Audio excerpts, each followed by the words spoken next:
तुझे किसी के पास हाथ फैलाने की जरूरत नहीं है। तुझे परमात्मा ने ये शक्ति दी है, ये दिमाग दिया है, 2 हाथ दिए, 2 पाँव दिए।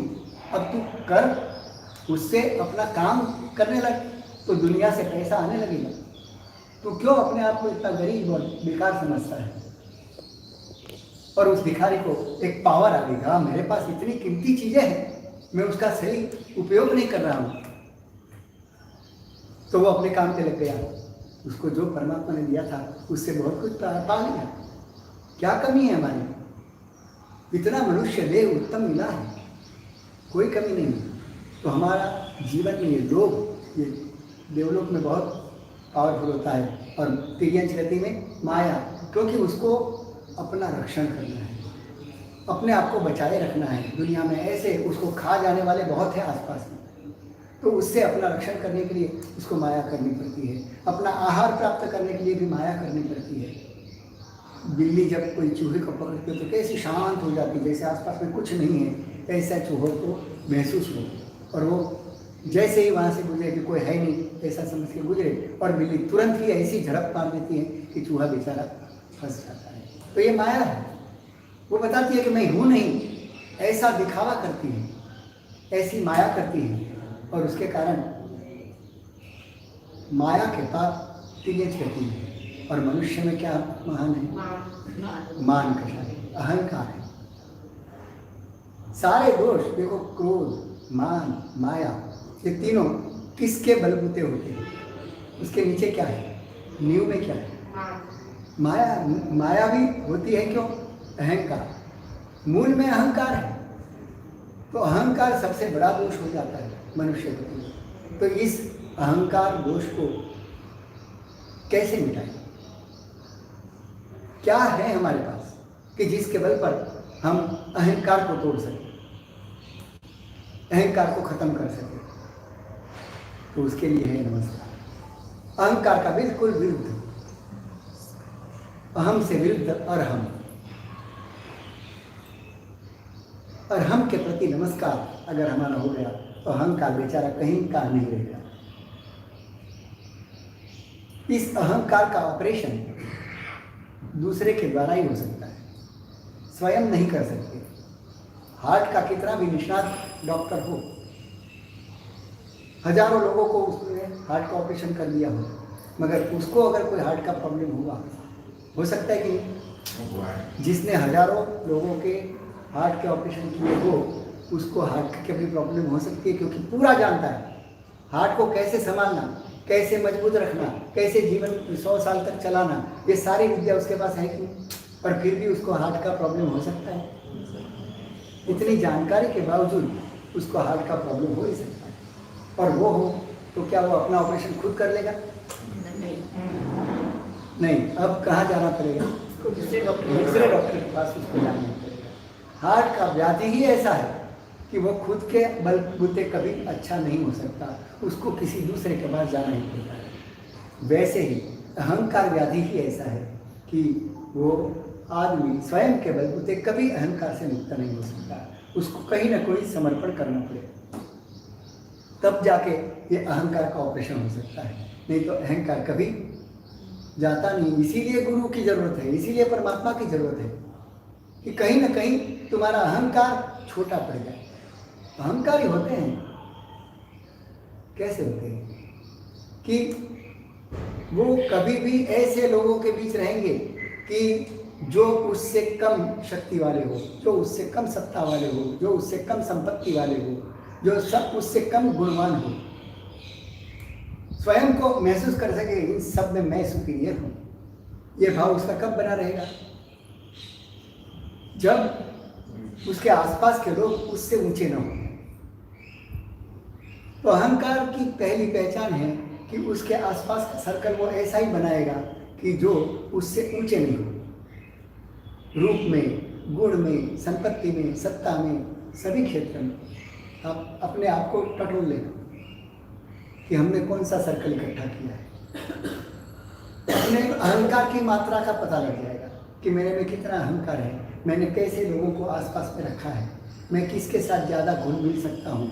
ये जब आप टटोलोगे तो पता लगेगा कि मेरे में अहंकार की मात्रा कितनी है।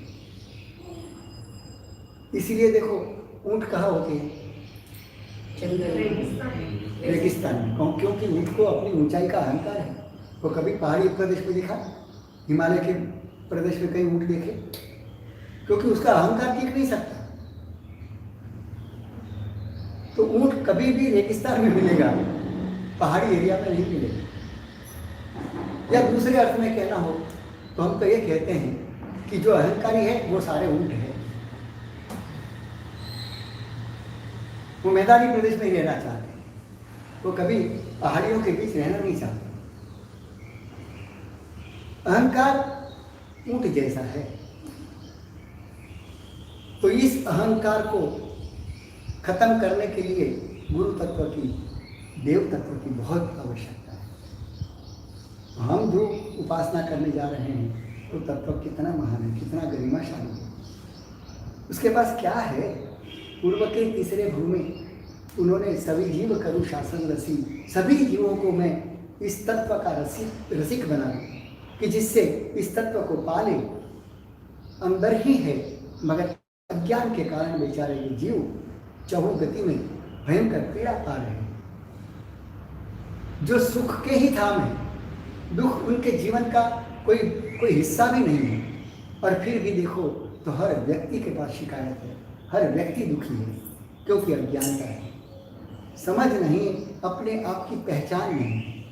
उसके कारण से सारे जीव पीड़ित हो रहे हैं। मैं उनको वो सच्ची पहचान करवा दूं। तो परमात्मा ने ये भावना बनाई कि कब मुझे ऐसी शक्ति मिली, जो होवे मुझे शक्ति ऐसी सभी जीव करूं। अगर मुझे शक्ति मिले तो ये काम करो। हम क्या भावना करते हैं? अगर मुझे शक्ति मिल जाए, अगर मुझे दूध की डेयरी का मालिक बन जाओ तो मैं क्या करूं? हमारे अरमान क्या होते हैं? समझो कि बहुत बड़ी दुनिया की डेयरी का तुम मालिक बन गए, तो तुम क्या करना चाहते हो? यानी मैं मेरा घर भर दूं, यही भाव है। और तीर्थंकर का भाव क्या है? अगर मुझे शक्ति आ जाए तो सभी जीवों को मैं मेरे जैसे शक्तिमान बना दूं, मेरे जैसे सुखी बना दूं। और हमारे पास अगर ये शक्ति आ जाए, मैं ऐसा शक्तिमान बन जाऊं, तो हमारे अरमान क्या है? क्या है? पूरी दुनिया में सत्ता जमा दूं, कोई मेरी आज्ञा के विरुद्ध न चले जाए, ऐसा सबको दबा दूं। हमारे अरमान ये है, अगर हमें शक्ति मिल भी जाए ना तो हम उसका परोपकार के लिए उपयोग करने वाले ही नहीं। हमारे दिमाग में ही, कंप्यूटर में ही हमने प्रोग्रामिंग किया है ऐसा उल्टा,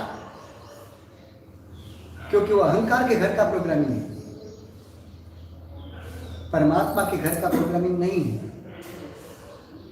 इसलिए अगर हमें ऐसी कोई शक्ति मिल भी जाए तो दुनिया के लिए घातक बन जाएगी। हमारे कर्मों का उदय हमारे लिए तो खतरनाक है, मगर दूसरों के लिए भी खतरनाक है। और परमात्मा के नाम कर्म का उदय देखो, उनका भी कर्म का उदय है।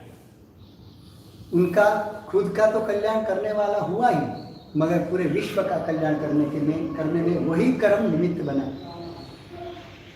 सही है कि परमात्मा के नाम कर्म का उदय जब होता है तब वो तीर्थंकर बनते हैं, उसके पहले नहीं। विपाक में जब आता है वो कर्म, तीर्थंकर नाम कर्म का विपाक होते ही वो तीर्थंकर बनते हैं। और तीर्थंकर बनते ही क्या होता है? तीर्थंकर बनने की बात तो दूर रही, जिस जीवन में वो तीर्थंकर बनने वाले हैं वहां खाली माता के गर्भ में आते ही चवन कल्याणक हम कहते हैं। माता के गर्भ में आते ही कितने परिवर्तन आ जाते हैं, दुनिया में कैसी रोशनी फैल जाती है, कैसे सुख की एक लहर फैल जाती है। 14 राजलोक के सभी जीवों को पल भर के लिए सुख का अनुभव हो जाता है। एक चेतना की ताकत देखो, एक चेतना अगर ये भावना आती है तो पूरी दुनिया को वो लाभ पहुंचा सकती है। और कर्म ग्रंथ में यहाँ तक लिखा है, क्षपक श्रेणी में कोई आत्मा जब चढ़ती है, वो भावधारा में चढ़ती है, तब उनके अंदर ध्यानाग्नि प्रकट हो जाता है। ध्यान रूपी अग्नि, वो अग्नि की ताकत कितनी, उस अग्नि की ताकत कितनी। तो लिखा है कि एक आत्मा जब क्षपक श्रेणी में की धारा में चढ़ता है, उसकी शुद्ध चेतना की ध्यान धारा, लय धारा जो चलती है, उस धारा में कितनी ताकत होती है, कितने कर्मों का क्षय कर सकती है कि अगर बस चले तो अनंता जीव, इस विश्व के सारे जीव ले, निगोद से लेके अनुत्तर विमान तक के सारे जीवों को ले लो और सभी जीवों के अनंत कर्मों की राशि, वो सारी राशियां उनकी वो ध्यानाग्नि में डाल दी जाए तो सारे जीवों के कर्मों को जला के खाक कर देने की ताकत एक आत्मा में होती है। अब सोचो वो ध्यान का अग्नि कैसा लगा होगा कि सारे विश्व को केवल ज्ञान दे दे, इतनी ताकत उस ध्यान की धारा में है। मगर ये व्यवस्था नहीं कि जिससे तुम्हारे कर्म उसके अंदर डाल के तुम अपने कर्म जला सको, ये व्यवस्था नहीं। अगर ये व्यवस्था होती तो एक ही तीर्थंकर काफी था अब हमारे सबके मोक्ष के लिए, कोई दूसरे को सिद्ध होने की जरूरत नहीं। एक ही तीर्थंकर अनंता जीवों को एक ही समय में मोक्ष में पहुंचा देते, इतनी ताकत उनके ध्यानाग्नि में। तो ऐसे परमात्मा जो इस पृथ्वी पर जब जन्म लेते हैं तब तो बात ही क्या है, पूरी दुनिया में आनंद का आनंद समा जाता है। यानी इतना चारों ओर देखो, कल से पहले जब जन्म वांचन किया जाता है तब उसका वर्णन किया जाता है कि परमात्मा का जन्म होने से पहले सृष्टि के नवग्रह अपनी अपनी उच्च कक्षा पे पहुंच जाते हैं। ऐसी घटना इस विश्व में सिर्फ 24 बार ही होती है। सारे ग्रह अपने उच्च स्थान पर हो, ऐसी घटना सिर्फ 24 बार हो आकार लेती है। पूरी उत्सर्पिणी या अवसर्पिणी काल में, उत्सर्पिणी अवसर्पिणी में काल कितना लगता है, इन शब्दों को आप जानते भी नहीं होंगे क्या हो। उत्सर्पिणी कौन सी बदलाती है, अवसर्पिणी कौन सी बदलाती है? 48 नहीं हुए उत्सर्पिणी और अवसर्पिणी। हाँ, अभी अवसर्पिणी चल रहा था, अवसर्पिणी में चॉइस है, तो उत्सर्पिणी में भी तो चॉइस होंगे। 24, वही तो कहता हूँ, एक उत्सर्पिणी या एक अवसर्पिणी में सिर्फ 24 बार ही ये घटना आकार लेती है कि सारे ग्रह अपने अपने उच्च स्थान पर विराजमान है। नहीं तो कोई ना कोई ग्रह तो नीचा होगा ही, मगर 24 बार ऐसी घटना घटती है और उसी समय परमात्मा का जन्म होता है। 64 इंद्र कभी एक दूसरे को मिलते नहीं है। 64 इंद्र एक ही समय इस पृथ्वी तल पे इतनी बदबू के बीच आकर के परमात्मा का जन्मोत्सव करने के लिए उनको मेरू पर्वत पे ले जाते हैं और परमात्मा का जन्माभिषेक बड़े बाजे गाजे के साथ, नाचते कूदते उत्साह के साथ परमात्मा का जन्मोत्सव मनाते हैं। 56 दिक् कुमारियों के आसन डोलने लगते हैं, उनको भी पता लग जाता है कि ऐसी कोई चेतना का अवतरण इस विश्व में हुआ है कि जिसके लिए हमें जाना होगा। 56 दिक् कुमारिकाएं अपना कार्य छोड़ करके, बड़ा स्थान है उनका वर्णन दिया गया है शास्त्रों में कि ये भी कोई सामान्य देवियां नहीं है, बहुत अद्भुत वैभववंत प्रतिभावंत ऐसी 56 दिक् कुमारिकाएं हैं। चारों दसों दिशाओं से वो दिक् कुमारिकाएं आती हैं, माता का स्तुति का कर्म करते हैं और परमात्मा का जन्म होते ही इंद्रों के सिंहासन विराजमान होते हैं। 64 इंद्र भी आ जाते हैं। क्या हलचल मच जाती है दुनिया में। एक चेतना का अवतरण होता है और पूरा विश्व काम पे लग जाता है, पूरी प्रकृति उसको बधाई देने के लिए तैयार हो जाती है। आने से पहले क्या क्या होता है, चारों ओर अनाज बहुत पुष्कल होता है, सारे खेत खलिहान हरे भरे होते हैं। ये ऐसी कोई चेतना आने वाली होती है तो विश्व भी उसको आवकार देने के लिए, उसका स्वागत के लिए पूरी सज धज के तैयार हो जाती है, प्रकृति तैयार हो जाती है। जो प्रकृति के ऊपर भी अपना प्रभाव डाल सकता हो वो चेतना कैसी हो। हमें उस चेतना की पता नहीं कि वो चेतना क्या है। सिर्फ 24 ही चेतना ऐसी एक अवसर्पिणी में या एक उत्सर्पिणी में होती है, बाकी तो चेतना के स्तर पर तो हम और वो समान है, समान स्वरूपवान है, और फिर भी उनकी चेतना में कोई ऐसी विशेषता है कि जो विश्व के प्रकृति के ऊपर भी अपना कब्जा जमा सकती है। हमारी ताकत नहीं। सारे जब ऐसी चेतना इस विश्व में आती है तो कुएं के जल मीठे हो जाते हैं, खारे कुएं भी मीठे हो जाते हैं। इतना परिवर्तन आता है। और वो जब साधना के लिए निकलते हैं, जैसे ही केवल ज्ञान पा लेते हैं तो जहाँ जहाँ से तीर्थंकर विचरण करते हैं वहाँ वहाँ वृक्ष भी उसको नमस्कार करते हैं। वो स्थावर जीव होते हुए भी उनका सर भी नम जाता है।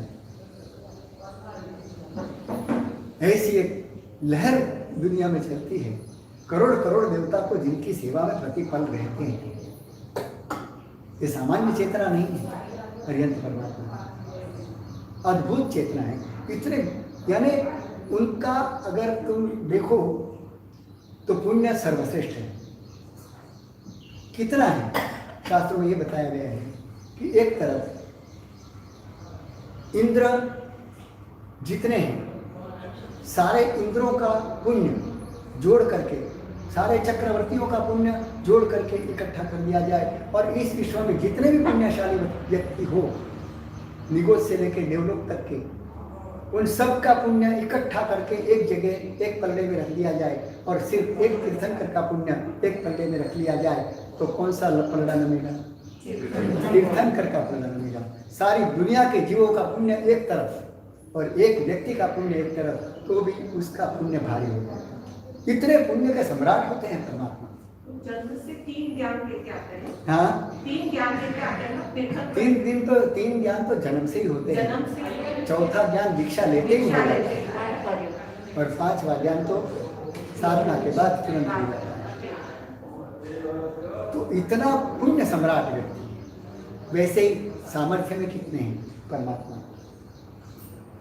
तो सारे नरेंद्र यानी सारे राजा, चक्रवर्ती, इंद्र, इनके पास दैवी वज्र शक्ति वगैरह होती है, दैवी शक्तियाँ होती हैं। उन सब का सामर्थ्य एक पल्ले में रख दिया जाए और एक तीर्थंकर का सामर्थ्य यानी शक्ति बल के क्षेत्र में हम देखें तो किसका बल ज़्यादा हो जाता है। सारे इंद्र भी अगर लड़ने के लिए परमात्मा के सामने आ जाए तो एक इंद्र की ताकत नहीं है कि उसके सामने टिक सके। इतना बल होता है, इतना पराक्रम होता है। हाँ, और रूप, परमात्मा का रूप कैसा? तो कि विश्व की सबसे श्रेष्ठ सुंदर व्यक्तियों का रूप अगर इकट्ठा कर दिया जाए और परमात्मा के किसी एक अंश का ही रूप प्रकट किया जाए तो वो सारे रूपों के सामने इनका रूप चढ़ जाता है। तो रूप में भी श्रेष्ठ, बल में भी श्रेष्ठ, पुण्य में भी श्रेष्ठ। कोई क्षेत्र अछूता नहीं है कि जहां उनकी उत्कृष्टता साबित न कर सके। ऐसे परमात्मा है, तभी तो उनका शासन हजारों साल तक चलता है। तभी तो उनके वचन पर आज भी अच्छे अच्छे पैकेज प्राप्त करने वाले, अच्छे अच्छे विद्या के क्षेत्र में बहुत आगे बढ़े हुए लोग भी उनके वचन पर, वो स्वयं तो खुद वचन बोलते नहीं, शास्त्रों में जो लिख के गए हैं उसी बल पर ऐसे हरे भरे संसार को छोड़ने की ताकत उसमें आ जाती है। कहाँ से आती है? उनके वचन में इतना विश्वास हमें क्यों आता है? क्योंकि उसके पास ये पुण्य है और पुण्य के बल पर सभी जीवों को उनके प्रति वो भाव होता है, उनकी वो गरिमा है, बस उनका काम हो जाता है। आज जिसको आप संपत्ति देके जाने वाले हो, तुमने जिसको पाला पोषा, अपने संतान को, सब कुछ उसके लिए किया, रात दिन सपने उसी के लिए संजोए, वो भी तुम्हारी एक बात मानता है। वो जो तुम्हारा प्रिंस ऑफ वेल्थ है, तुम्हारी संपत्ति का मालिक होने वाला है, तुम जिसके लिए पूरी संपत्ति न्यौछावर करके जाने वाले हो,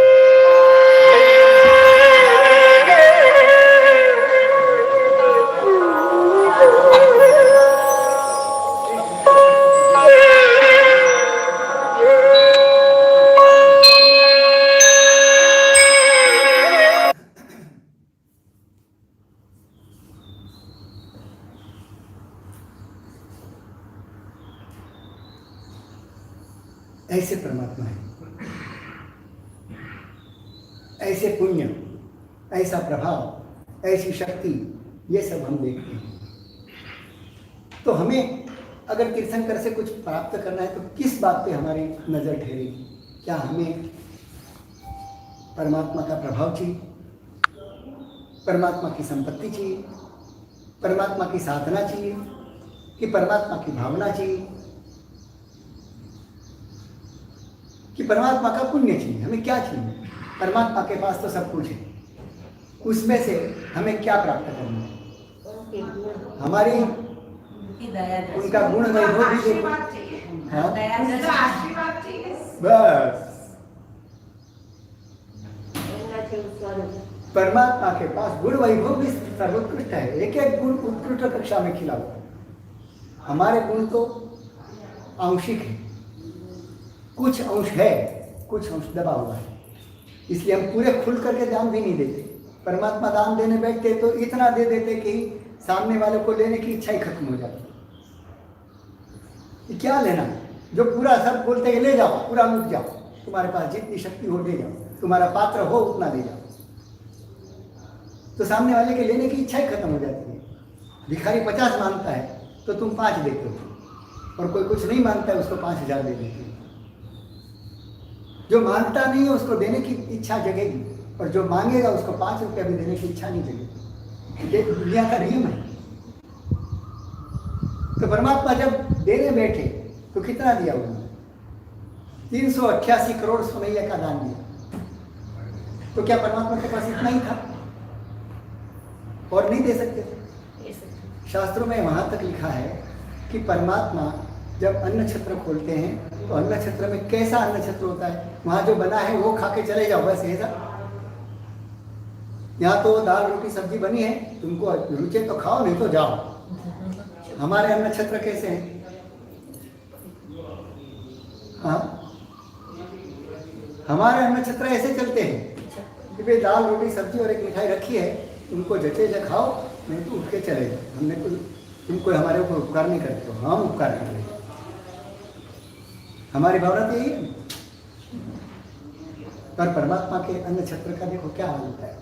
परमात्मा के अन्न छत्र में आने वाला व्यक्ति जो इच्छा करे, जितनी इच्छा करे, वो चीज उतनी उनको बना के देते हैं। यानी सामने आने वाला जो है वो जो चाहे वो बना के देने के लिए तैयार। तो कितनी चीजें बनानी पड़ेगी? वहां आने वाले कितने होंगे? परमात्मा का अन्न छत्र चलता होगा तो कितने लोग आते होंगे, और कितनी प्रकार की फरमाइशें होती होंगी कि मुझे तो ये चाहिए, मुझे तो ये चाहिए, क्योंकि वहां तो जो चाहिए वो बनाने के लिए तैयार थे। और इतनी नम्रता से 5 स्टार होटल में तो क्या सेवा देते हैं, उससे भी ज्यादा सेवक देव करते थे। देवता उसकी सेवा में कि प्रभु का ये अन्न छत्र है, हम चलाएंगे। बड़े बड़े रईस लोग वहां खड़े हो जाते थे कि ऐसी सेवा का मौका हमें कहाँ मिले। गांव गांव में ऐसे अन्न छत्र चलते थे, और उस अन्न क्षेत्र में जो भी आता था, जो चाहता था, जितना चाहता था, जितनी चीजें चाहता था, वो सारी बना करके उनको खिलाई जाती। और परमात्मा उनके पास जब दान लेने आते थे तो परमात्मा अपने हाथ में आता था, वो देते थे कि वो जो चाहे वो मांग, तू मांग ले क्या चाहता है, और मेरे से घोड़े ले ले, हीरे ले ले, हाथी ले ले, जो चाहिए वो ले ले, सब देने के लिए तैयार हो। तो सामने वाले की इच्छा के अनुसार दान देते थे, कभी उसने कमी नहीं रखी, जो मांगा वो दिया, ऊपर से ज्यादा दिया। मगर उनकी दान देने की उदारता इतनी थी, वो प्रकार वैसा था कि आने वाले को लगता था कि ये तो सारा छोड़ रहे हैं, ये तो लुटा रहे हैं, इनसे क्या लूटना। लूटने की मजा भी कब आती है? हाँ? चोरी की मजा भी तभी होती है जब सब रिस्ट्रिक्ट किया गया और हम चोर के आ जाए, तो हमारा अहंकार कि भाई तुमने इतना बंदोबस्त रखा था, इतनी सुरक्षा रखी थी, उसके बीच में भी हम उठा के ले आए। तो चोरी की मजा भी तभी आती है ना कि सारा खुला भंडार है और जाओ चोरी कर लो। तो ये चोरी में कोई मजा है? उस चोरी में कोई मजा नहीं आता। तो दान लेने में भी लोगों की इच्छा ही खत्म हो जाती कि इससे क्या लेना, ये तो पूरा लुटने ही बैठा है, लुटाने बैठा है। तो उन्होंने कहा कि प्रभु आपकी इच्छा उतना ही दे दो, हमको कुछ, हमारी कोई इच्छा ही नहीं है। उनके पास आते ही उनकी लेने की इच्छा ही खत्म हो जाए, वो दान कैसा होगा? तो एक प्रभु आपकी एक प्रसादी के रूप में हमको दे दो, कुछ नहीं, हमारी कोई इच्छा ही नहीं बची, क्या मांगू आपसे, ऐसे भाव बन जाते थे। कि आपसे हमें कुछ लेना नहीं, बस प्रसादी दे दो। आपकी प्रसादी मिल गई तो भी हमारा काम हो जाएगा, एक दमड़ी भी मिल गई तो मेरा काम हो गया। ऐसे जो प्रसादी के रूप में भगवान ने बांटा, वो भी 388 करोड़ सोने का दान हुआ पर डे, साल भर वर्षीदान, टोटल वर्षीदान। क्योंकि उस समय कितनी सस्ताई का काल था, आज के जैसा सोना 70,000 रुपये, 18,000, 80,000 रुपये तोला थोड़ा है। 8 आने में तोला मिलता था 50 पैसे में, 25 पैसे में, वो काल था। ऐसे काल में इतने दिए।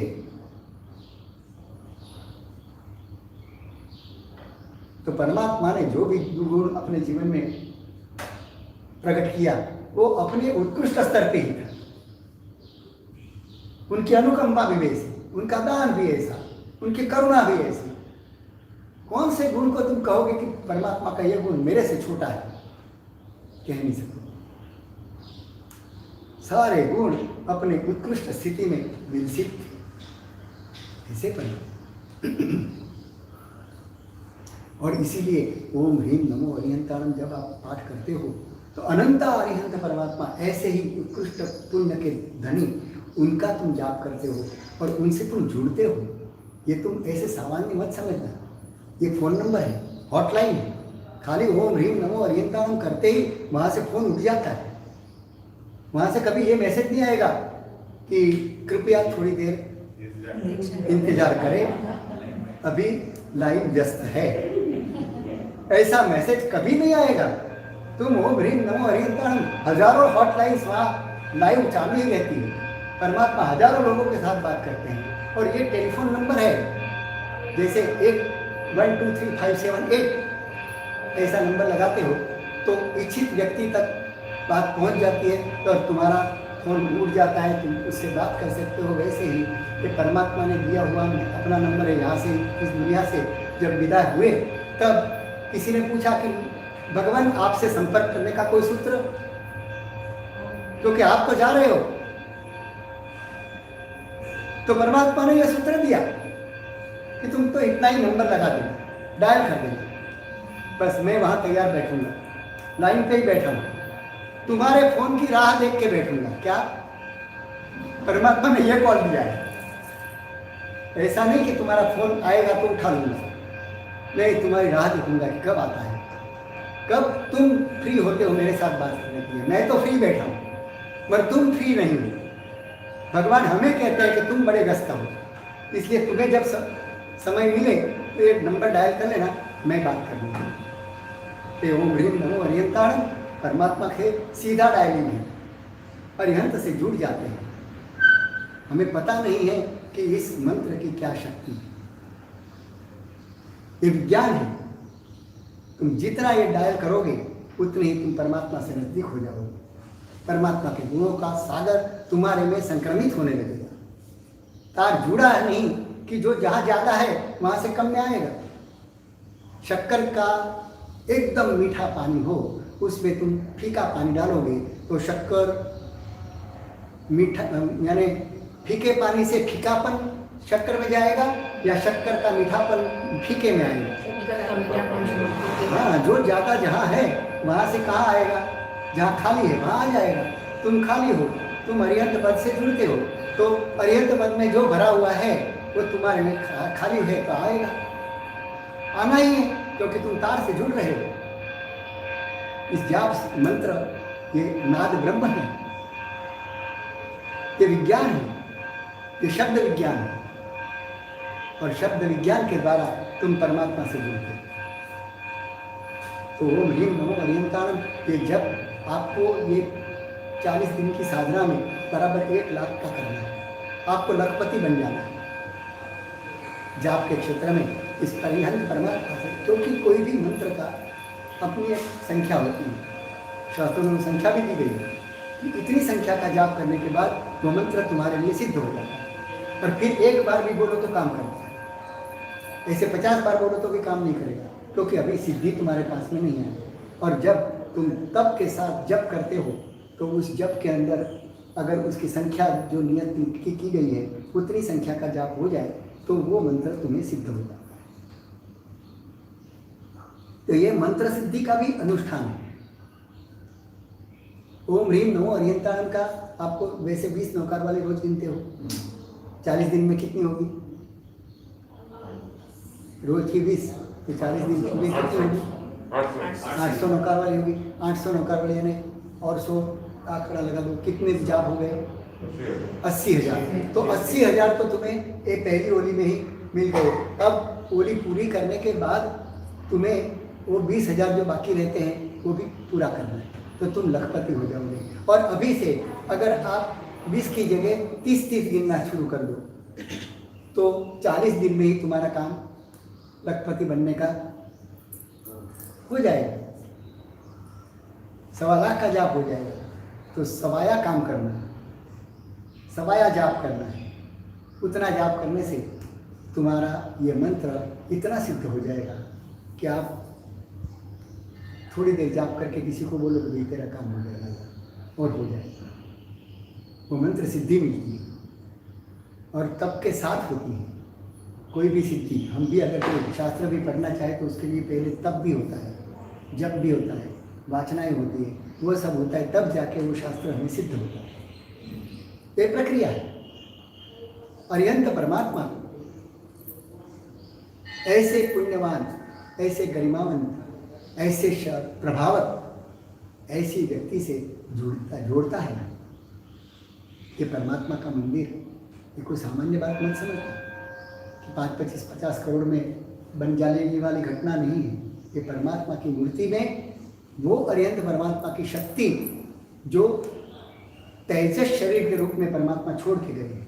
कर्मण शरीर तो वो जब मुक्त हुए तो कर्मों से मुक्त हो गए, बराबर। फिर औदारिक शरीर तो आयुष्य पूरा होते ही छोड़ के चले गए, तो औदारिक शरीर भी गया, कर्मण शरीर, कर्मक शरीर पर भी क्षय हो गया। तेजस शरीर का क्या हुआ? कहीं बात आती है? तेजस शरीर का क्षय हुआ ऐसी कहीं बात आती है? हमारा जो हो रहा है वो तेजस शरीर है। और कोई भी रोग पहले हमारे तेजस शरीर में आता है और उसके बाद हमारे औदारिक शरीर में आता है, फिजिकल बॉडी में आता है। उसके पहले वो एस्ट्रल बॉडी है। एस्ट्रल बॉडी के अंदर पहले रोग आ जाता है। अगर तुम एस्ट्रल बॉडी को पढ़ने के लायक बन जाओ तो तुम्हें पहले से ज्ञान हो जाएगा कि कुछ समय के अंदर फिजिकल बॉडी में ये रोग होने वाला है।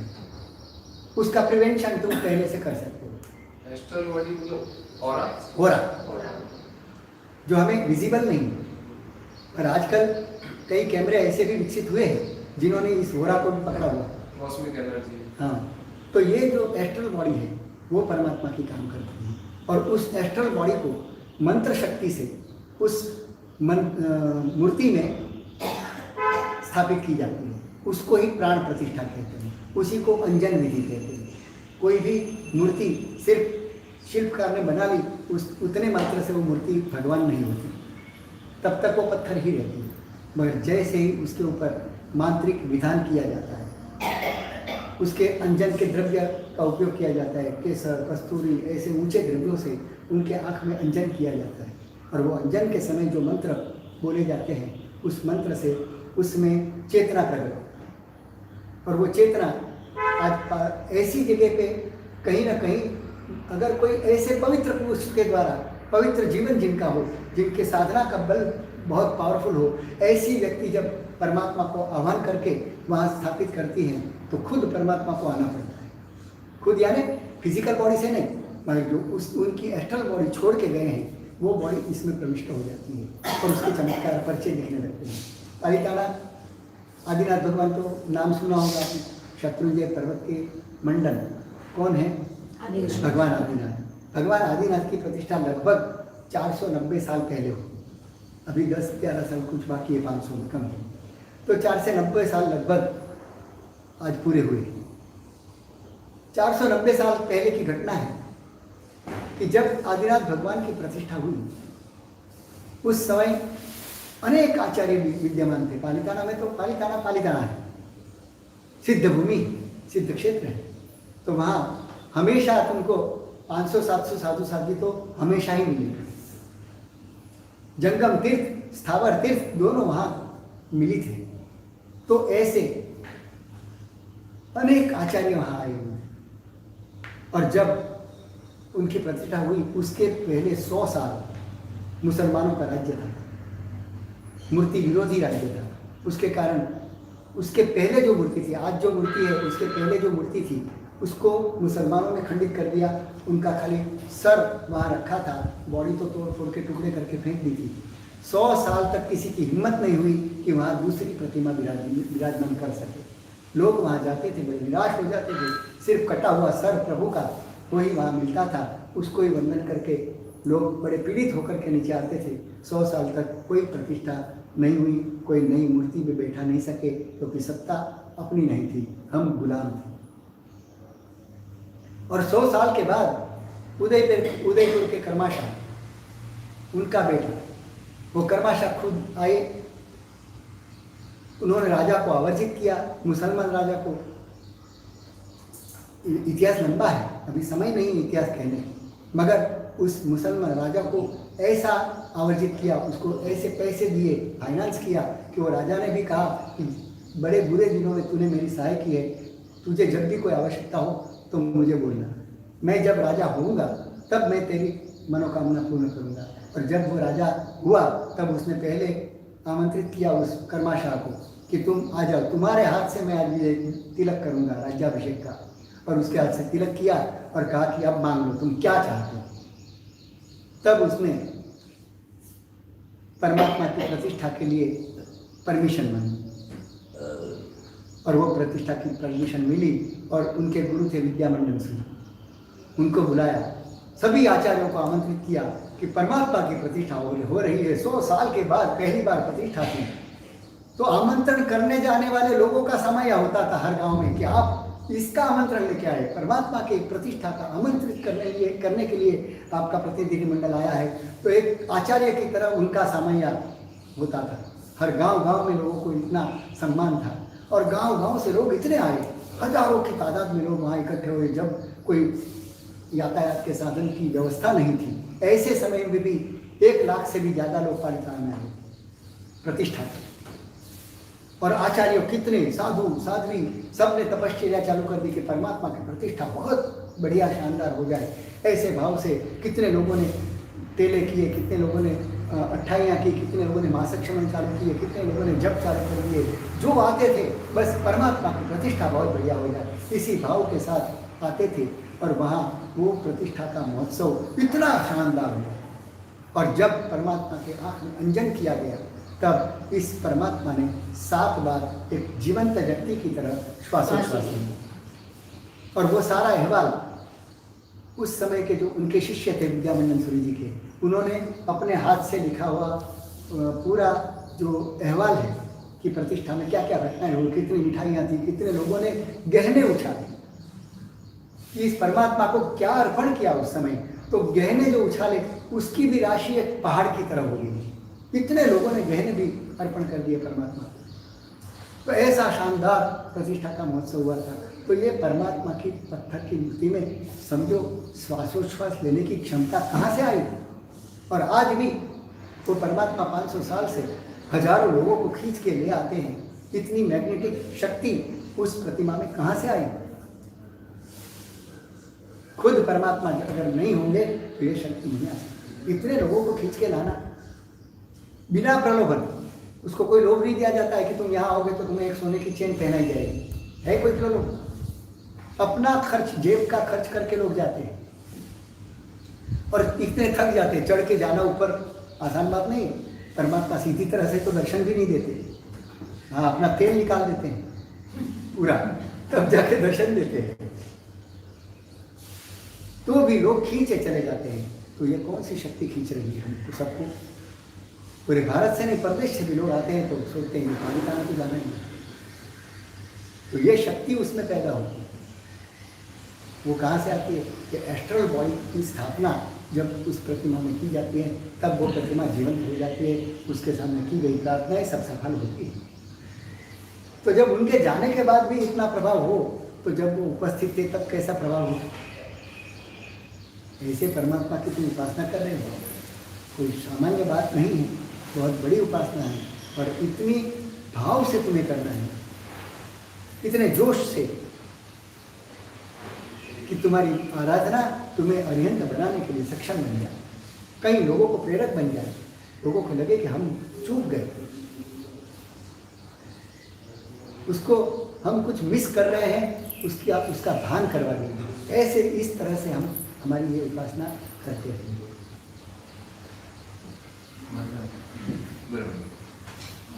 Chami Krishna Nirjana Shishya Chami Krishna Nirjana Shishya Ichkar Sukha Vasarvado Sukha Sanjatra Niro Choji Swami Shaka Chechi Chami Krishna Nirjana Shishya Nami Cha Karan Sandishya Bhagavan Avutya Bhavantarayam Kamyo Icham Kamemi Dayam जंकिंची अपत्यम परपत्यम मत्य पाणी मिळवते अलावे सर्व Jason संदर्भ सर्व जन्म जवन प्रसाद मजन हम न जड दस छाम पडम छाम माष्णो नि जड शिन स्पंदने पचखान उपवास नमो ओरियंतानम नमो सिद्धानम नमो अय्यानम नमो विद्यानम नमो विसर्गदानम एसो वंदनम कार्य सर्वपाव प्रणासम वंदनानंद सुवेसी परमं हरि मंगलम।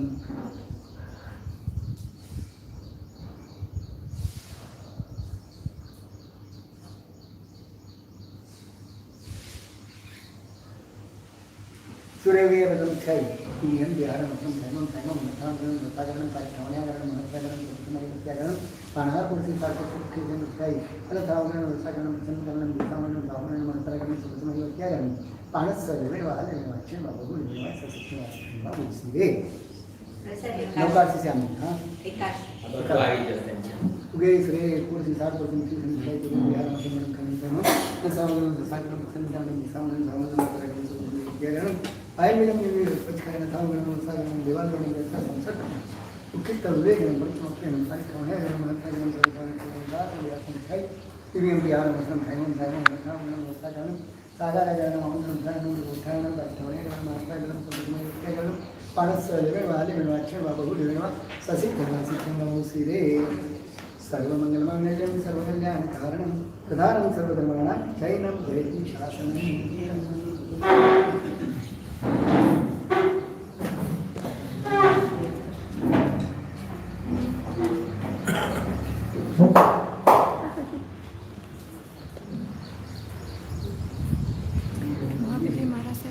इधर